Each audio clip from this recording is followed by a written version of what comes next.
This Ravens offense is clearly not good right now. They can't score points. They can't sustain drives. And in this last game, they turned the ball over historically. But there seems to be an even bigger issue going on behind the scenes than the obvious stuff that's in front of our faces. And we're getting ready to talk about it. Before we do, make sure you subscribe to the channel and turn your notifications on so you don't miss a single update on our Baltimore Ravens. And leave a like on the video because it helps out the channel a ton. And hype this video up, man. Let's get it. So, this Baltimore Ravens offense, you would have thought with Lamar Jackson being back that they would be going crazy again like they were early on in the season, but they haven't been. And we know Lamar Jackson, he was really hurt. But in this last game, he looked a lot healthier, but the Ravens offense still could not get it going. They did have some high moments, but those high moments were taken away, and then they certainly left a lot of stuff out there. Lamar Jackson left a lot of points out there. The receivers left a lot of points out there. The offensive line was still doing their same business as usual, but there's a bigger issue happening with this team that is just seeming to tear them apart. Listen closely to what Ronnie Stanley is saying. I thought the run game, especially early on, we got Derek going, rushed for a touchdown early on. I think we just got to keep it going and keep the momentum going. You heard that? We make sure that's our identity, and we have to make it work. I guess, Ronnie, when you say make sure, is there like a conversation on the sideline? Like, 'cause, for example, after Derek's touchdown run, I think with 6.5 minutes left in the first quarter, he had 2 touches in the rest of the half. Like, do you guys want to? Are there instances where you guys can like encourage coaches, like, hey, can we go back to this? Or yeah, I mean that's definitely part of it is the collaboration part and wanting to get back to the run, and that's something that we encourage the coaches to do when we come back to the sideline. And but we're still gonna go out there and run whatever play is called. Yeah, no, it's very frustrating. Especially been around football for a little bit, played for a while, and just understanding the type of personnel we have, the type of people we have, and that's just not our standard. Especially speaking for the offense. Thought the defense did a great job, but offensively, that's not our standard. So if you read between the lines of what Ronnie Stanley was saying, I mean, you ain't even really got to read between the lines, but he was pretty much straightforward. He said, we have to make the run game our identity. And who controls the identity of this offense? That would be Todd Monken. And then, of course, the person that can supersede him to step in, that would be John Harbaugh. But Ronnie Stanley also talked about, hey, it's a collaboration. He said, we know our personnel, and those are, of course, the players on the field. But when he talked about the collaboration part, that would be between the players and the coaching staff. So you can just tell that there's friction. He was asked about, Derrick Henry getting that big run for a touchdown, and then he only got 2 more touches in, the rest of the half at that point. And it's just like this Ravens team. It's like if it's not one thing, then it's another. But this whole thing with the offense, this has been an issue with this offense for far too long, far too many times. This keeps on happening. I don't know why they keep doing this to where what's crazy is that these past 4 minus the game, the last game against the Bengals, but the previous 4 games, they have been doing such a great job of sticking to the run. Even when it wasn't looking the prettiest, even when it wasn't looking the best, they continued to work through Derrick Henry. I think they know Lamar Jackson is hurt, but they were allowing Derrick Henry every single game. He had like over 20 rushes. He ain't get 100 yards every game. Everything wasn't so pretty, but they consistently gave him the ball. I don't know why that just all of a sudden changed against the Cincinnati Bengals, especially in a game where your defense, they were doing their thing. They really were. And I know I talk about the defense, and I was like, are they fool's gold?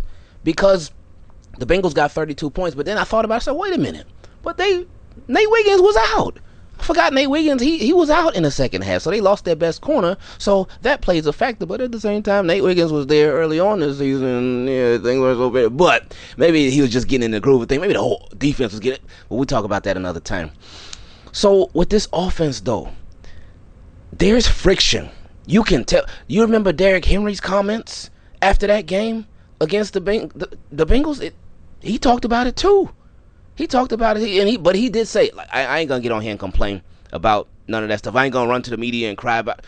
So you can tell that there's something, so much internal stuff going on with this football team. Until they get that worked out, it's going to be ugly out there. It really is. So this 10-day break that they're currently on, they need it more now than ever.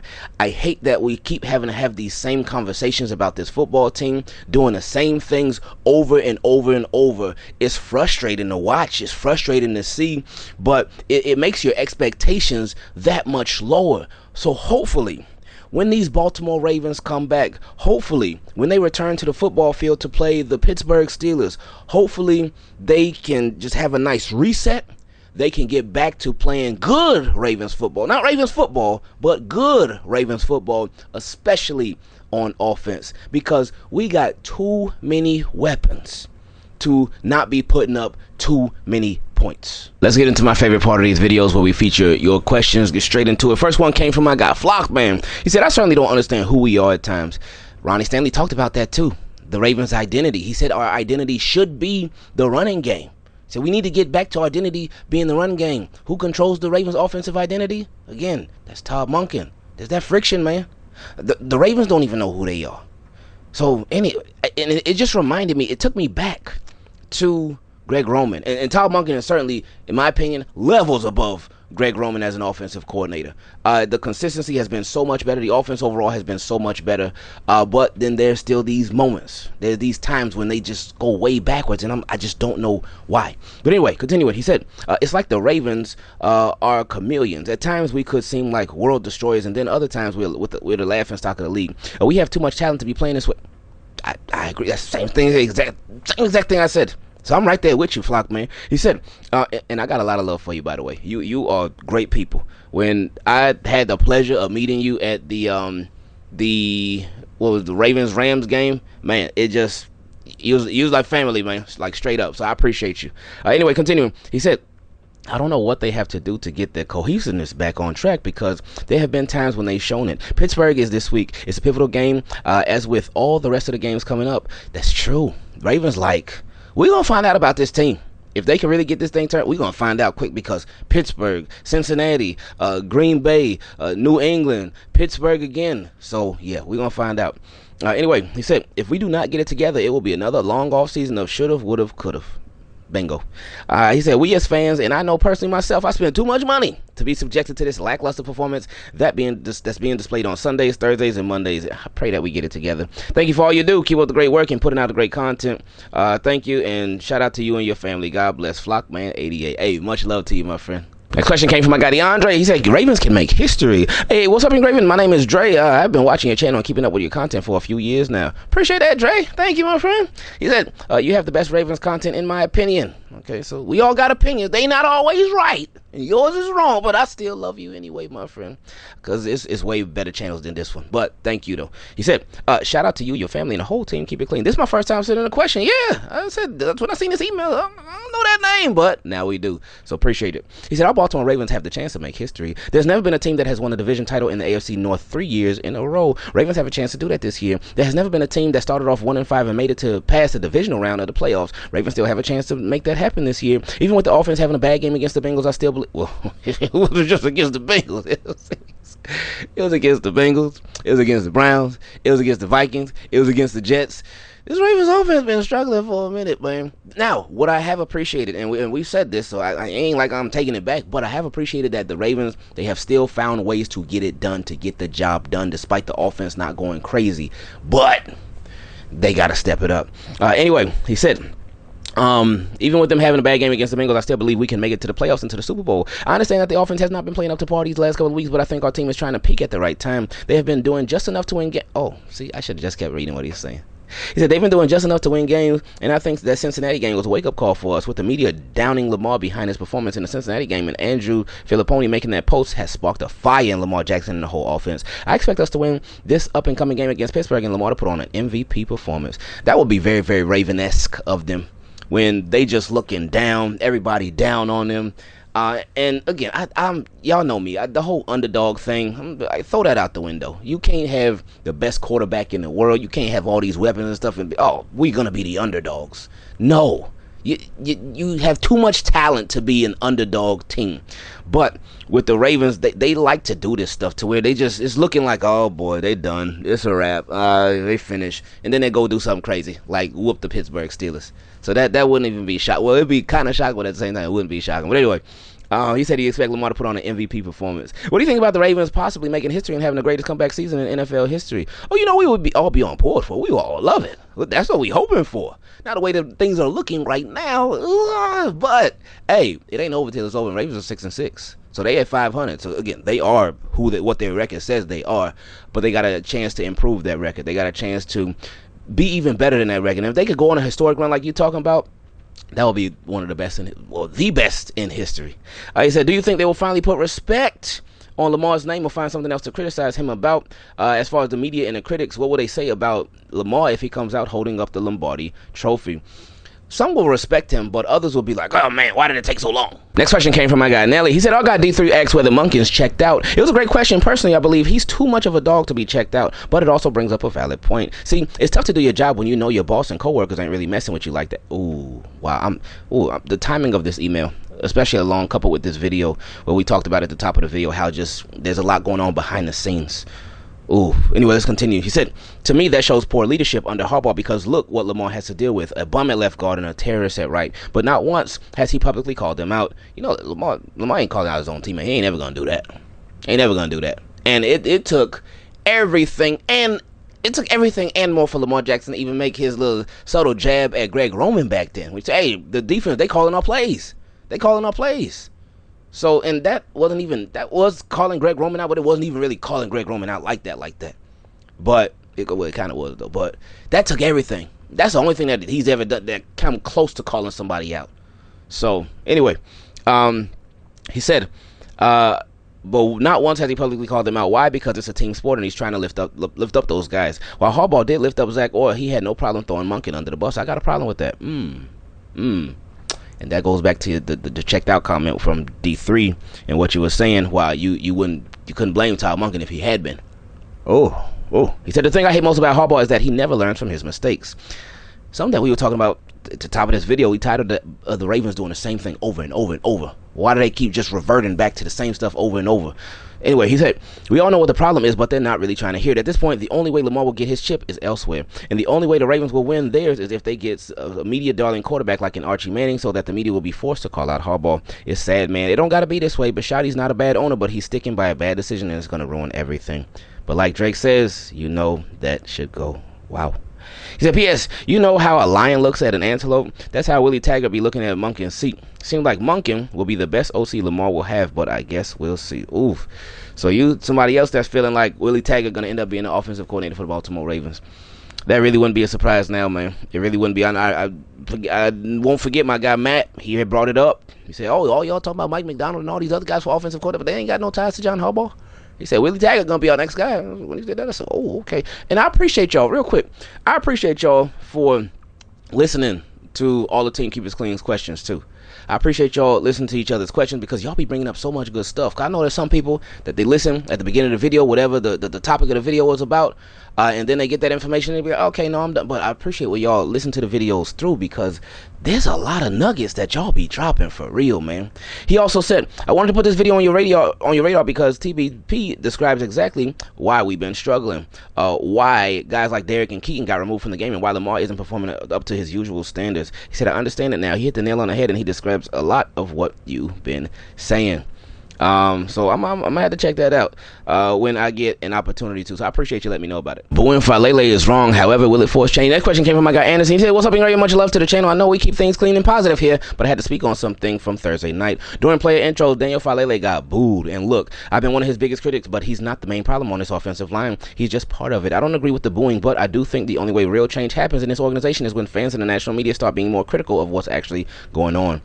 Fans have been for years. We have been for years. National media, they started to earlier this season. They did, and we were like, whoa, what? The national media is actually calling out the head coach of the Baltimore, Jonathan Harbaugh, the national media doing that? Couldn't believe it. But then obviously they stopped. Ravens started losing, but then the Ravens started winning, and it all got quiet. Obviously, I mean, winning quiets a lot of stuff up, even though they still had issues. But then national media went back to the regular stuff, and they're like, oh, Lamar Jackson. Well, Lamar Jackson, he sucks, he's terrible, he's this, he's that. So, yeah, so back to normal. Anyway, he said, Steve Bisciotti is a hands-off owner, which is fine, but that also means nothing changes until pressure comes from the outside. Right now, we're seeing coaching malpractice, bad play calling, and a roster philosophy that ignores the trenches. You can't win in the NFL without a dominant offensive line or a real pass rush. And even if this team makes the playoffs, I don't think they get in far with this offensive line and this pass rush. The Bengals line is horrible, and we only touched Burrow once. Yeah, that was really bad. Our pass rush, man. It had been looking better. It hadn't been looking dominant, nothing like that, but it had been looking better. And then we saw against Burrow, and it was like, oof, yikes. The Bengals line is horrible, and we only touched Burrow once. That's embarrassing. This is what happens when you're cheap and afraid to make bold moves. As much as Jerry Jones annoys me as a GM, look what he did. He traded for a premium defensive tackle and changed the entire Cowboys defense. Yes, every time I see Quinnen Williams on a TV, he's always doing something crazy. The Cowboys, they look a lot better. Quinnen Williams is a difference maker. He really is. Now, Jerry Jones, he got rid of Michael Parsons. That was crap, but then he went and got Quinnen Williams. So, it's crazy, man. Anyway, he said sometimes you have to take risks. It's time to start getting aggressive and start scouting for these next 2 drafts. There are a lot of talents in positions we need help with who play violent and fit the real Baltimore mentality. But what is that mentality anymore? What even is it, right? They don't have no mentality. I feel like they don't. He said, because honestly, the window is starting to close. It's already hard to win with young players, but the longer we wait and the older this roster gets, the tighter that window becomes. Something has to change before it shuts completely. Still love Lamar, but he gets in his head too much. Next question came from my guy High Ground. He said, we still finna ball and make the playoffs, but the way we played on Thursday is exactly how we play in the playoffs. Ball security has already costed us a Super Bowl with the Zay Flowers fumble. Convinced we win the game in the Super Bowl if he doesn't fumble. We got 2 tough games later this season in the...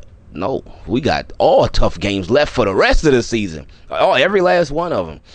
But he said with the Pats and the Packers, he said, I'm going to the Pats game, first Ravens game ever. Ooh.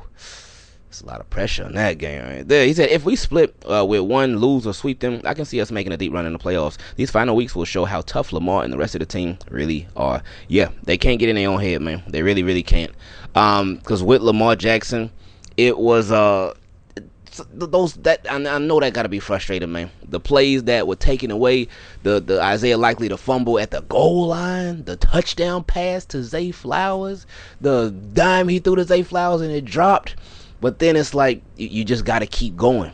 You gotta keep going because I know my guy Yat Matt, he brought it out too with Lamar, how he kind of short-armed the pass to Keith Mitchell in the flats. There was a wide open Zay Flowers pass that he missed. Well, that was early in the game before all them crazy plays happened. Obviously the fumbles, but there was another one too. Oh my goodness. One to Mark Andrews. Mark Andrews was open, but Lamar just he missed him. He overthrew it a little bit. Mark Andrews, he got his hands on it, but it wasn't the best pass in the world. So he can't get in his own head, man. He gotta just keep pushing, don't keep pressing, but keep pushing.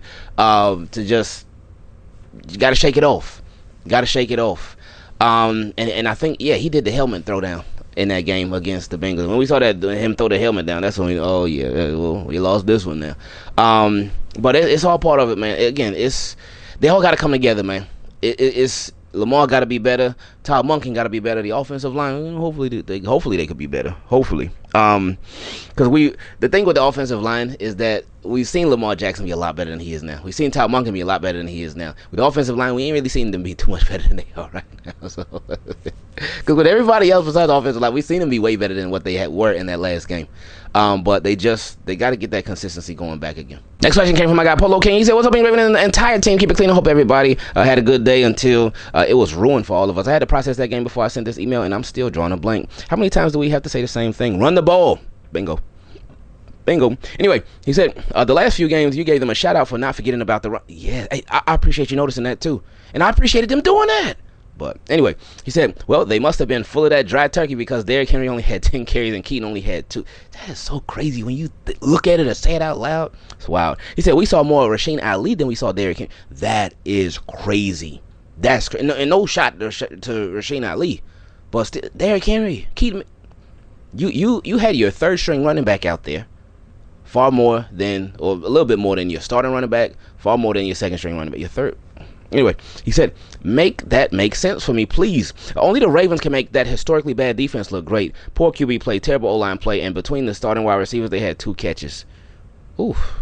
I didn't even realize that. He said our offense was so bad it made our defense break down in the end. I can't blame them because they actually played great early but started breaking down due to time of possession. I agree. You're right. And the loss of Nate Wiggins, too. So it was all that. He said they had the ball for almost 39 minutes, shaking my head. Any defense would collapse. Shout out to Nate, though. Before the injury, he was balling. And shout out to Chidobe Awuzie for stepping up. Lastly, Hobbs, always remember, if you're not coaching it, you're letting it happen. Whoa. He said, we were not prepared on either side of the ball. What makes Belichick and Spags so good is that they take away your best player. Now, no way does Jamar Chase get 7 catches for 110 yards on them coaches. Only the Ravens play 1-on-1 against 1A when 1B is hurt. Sometimes I think Harv's headset is broken or he had hearing issues because no way as a head coach do you allow these things to happen and don't say a word. I was glad to see Emory Jones make his appearance, but he came in for the wrong guard in my opinion. Okay, I'm done with my ranting. Like Zay Flowers touchdown after a terrible offensive fiat call.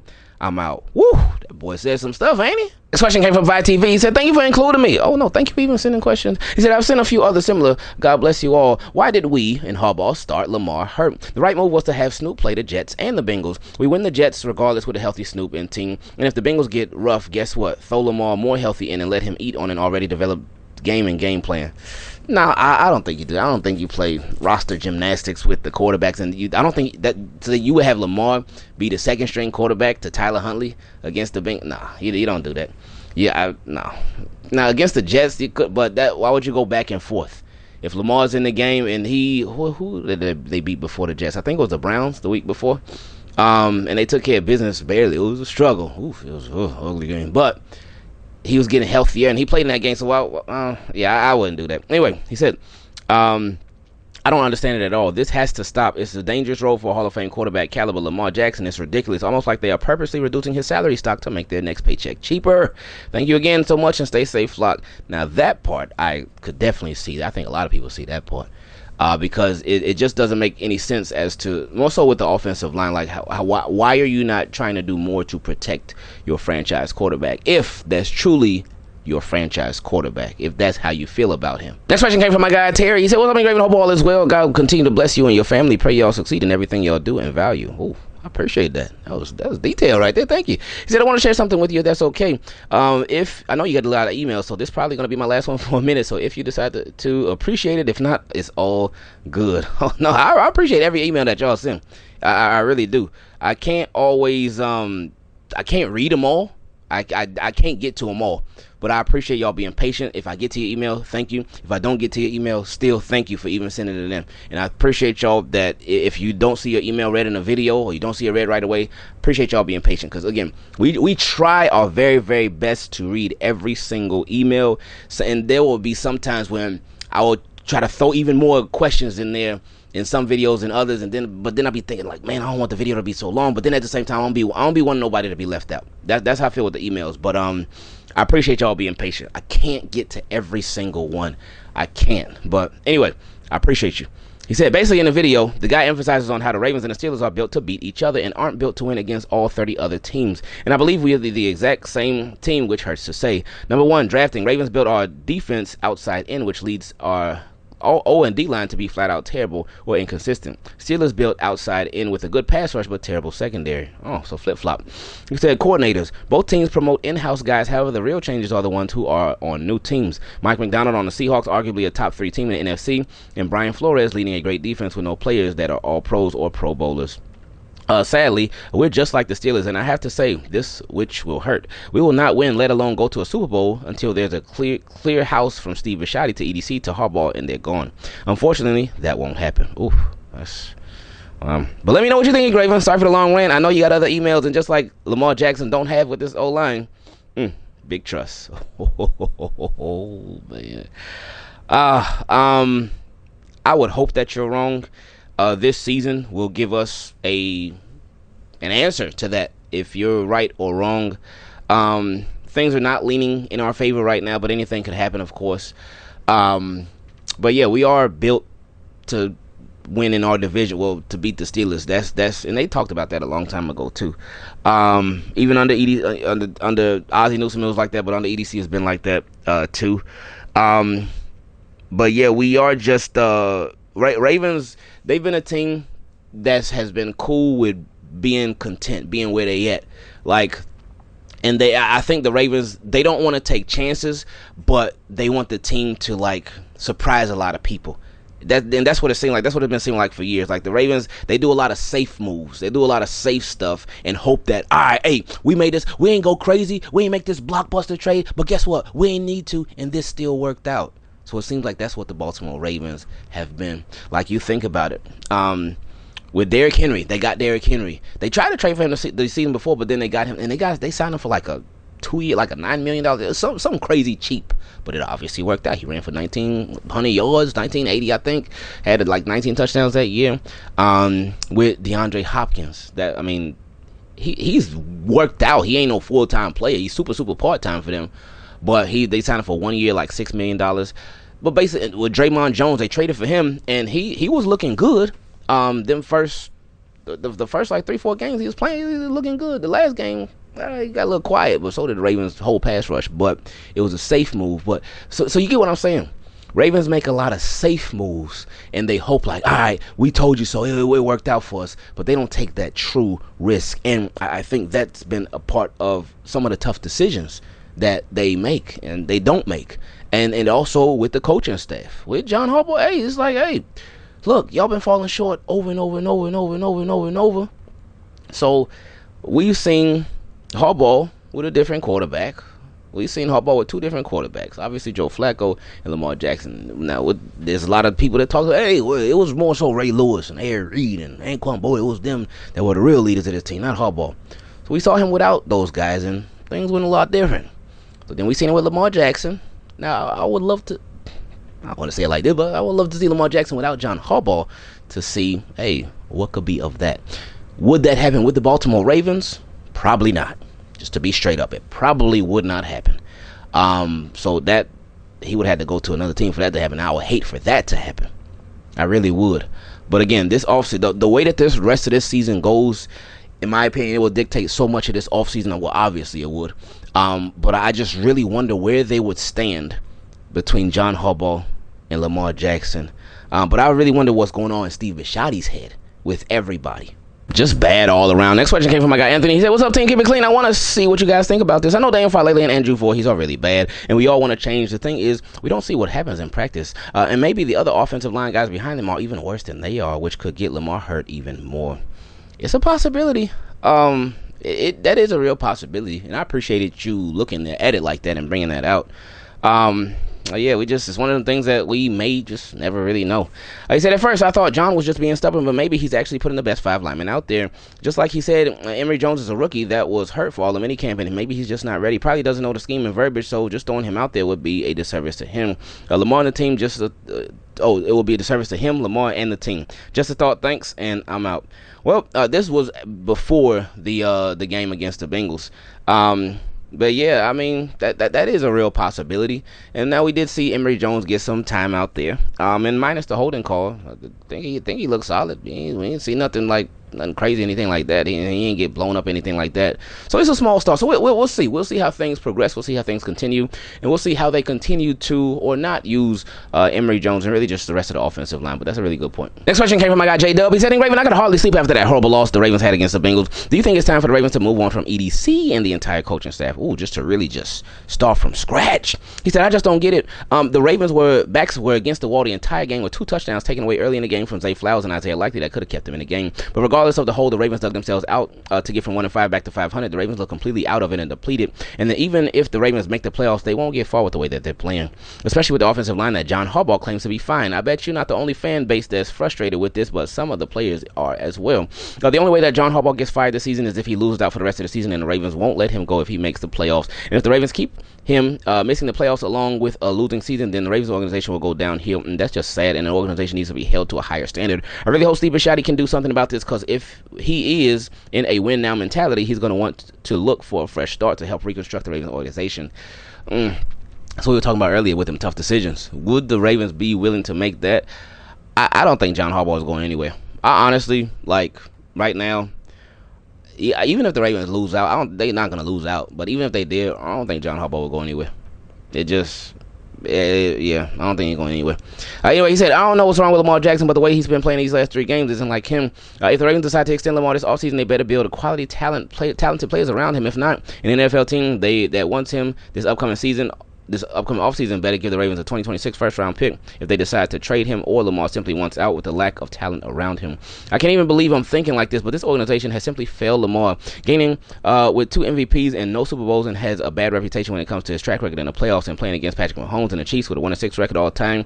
And his only win against the Chiefs was in 2021 by a single point, 36-35. Look at what the Eagles did to win the Super Bowl last year. They had a culture change, new coaching staff, new ownership, and players that can build. Ownership, no, I think the ownership stayed the same, but definitely new coaching staff though for sure. But anyway, and players that can build around the offense and defense to win ball games. If the Ravens are willing to live up to that standard, they're gonna have to make some sacrifices coming this offseason. That's true. Ravens, if they want to get to that, a whole lot would have to change. What we were talking about earlier, just doing more, taking more risks. But even it ain't even all about the risk. That's a big part of it too, though. But just the basics, the trenches. Offense and defensive line. Ravens just simply they don't do enough there. Next question came from my guy Deuce. He said, "This your guy Deuce. I hope all is well. Shout out to Team Keep It Clean for the Heart of the City Vengeance hoodie discount. I got mine a week ago and been wearing it every game since." Okay, hey, shout out to the Heart of the City, baby. He said, "Let's get to business. Shout out to Keaton Mitchell for finally getting the playing time he deserves. He played a great game against the Jets. The Ravens are finally seeing his contribution." Ooh, he sent this before the Bengals game, so that makes this even more sad, and it highlights the Ravens' issues that much more.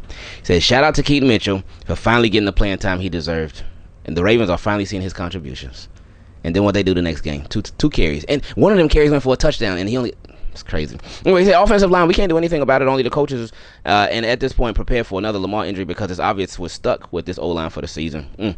I'm not sure why one week we get playoff-ready Ravens and then the following week we get lower-tier Ravens. Again, he sent this before the Bengals game. This was after the Jets game. So he was already letting it be known, like, hey, we get one thing one week and one thing the other. And boom, that's exactly what we got. He said, I understand the injuries will happen, but it should be the same routine and team processes. You're just filling spots. So what will it take for us to get to see a Super Bowl? We got Lamar wide receivers. We got him a good running back. What more can we do at this point? I love the Ravens, but we got to break the same routine that has gotten us to a point, but not all the way. See, what will it take for us to we got Lamar wide receivers. Yeah, the wide receivers that we got are good enough to get there, in my opinion. They are. And he said, we got him a good running back. We do. Derrick Henry's a great running back. Again, they had games like the other day where they just, Derrick Henry for what? We didn't care about that guy. Keep him on the sideline. Keep him on the sideline. Take him out of the game. It's like Ravens got to get out of their own way, man. They too many times they get in their own way in more ways than one. So until they stop doing that, they need to stop doing that in order to get further. Next question came from my guy Emmanuel. He said, I hope you and the family are doing well. The problem that I have been seeing with the offense throughout the seasons is that they are not balanced. They can use Isaiah Likely, Mark Andrews, or Pat Ricard. Also, they need to have both Derrick Henry and Keaton Mitchell or Justice Hill in the backfield. If the offense can do both things, I think they will win the rest of the games this year, make it to the playoffs, and win the Super Bowl. Keep on doing what you're doing. I appreciate your hard work. Ooh, that's a lot right there. So they could use Isaiah Likely and Mark Andrews, and they do use Mark Andrews for sure. With Isaiah Likely, again, it's been tough with Isaiah Likely because he hasn't been being used. But then when he is used, like the game the other day, that happened, and it's been a struggle for Isaiah Likely this season. So I hope that for the rest of this season, everybody could turn around. Like everybody can have a great season for the rest of the year. Everybody can look great and whatnot. But yeah, Mark Andrews has certainly been getting used. Pat Ricard, he's been getting used. But as far as Derrick Henry and Keaton Mitchell, that's the whole flip-flop, and that's the inconsistencies, right? That's a big part of the Ravens' inconsistencies right there. But I think somebody else who could be used a lot more would be Tez. And I know he had there was a miscue on that first deep pass, and then there was the drop. But Tez Walker, he is a weapon, and he can do a lot for this offense, in my opinion. So they need to incorporate him more. Next question came from my guy Gerald Sports Jr. He said, what's going on? Back-to-back emails for you until after the Jets game. I'm glad we are winning our games, but we still need to improve, like what you said a lot of times. So since John Harbaugh wants to keep being slow about our offensive line, I would like for him to play Aeneas Peoples, a.k.a. Fruity Pebbles, because that's what his last name reminds me of. Instead of him inactive for Taven Bryan, I still don't know why he doesn't play when he's one of our best pass rushers at the defensive tackle spot. And if John Harbaugh is so worried about his run defense, then you put him around the players who can help him out on run defense. Well, I mean, Taven Bryan ended up getting put on IR, so yeah, that opened up the door for Peoples to get active. Now is because he sent this before the Jets game. He sent this before the Jets game, and he said, "I'm glad we're winning, but we still need to improve." So yeah, he knew it. He said, "I know we have been getting more pressures on quarterback, which is great, but nothing wrong with wanting more pressures and a guy who can help us stack up more sacks, as well as another guy who almost forgot to bring up is Carl Lawson, and he ended up making his debut about 5 days after you sent this." Maybe 6. He said, "I don't know why he doesn't play at all when he can still get to the quarterback by getting pressures and sacks over David Ojabo, who seriously doesn't do anything but do cardio on the football field. Man, I know that we are winning, but again, I also believe we can always get better, like what you said, by playing the better players and personnel." But that's all I got to say. Have a safe, lovely day.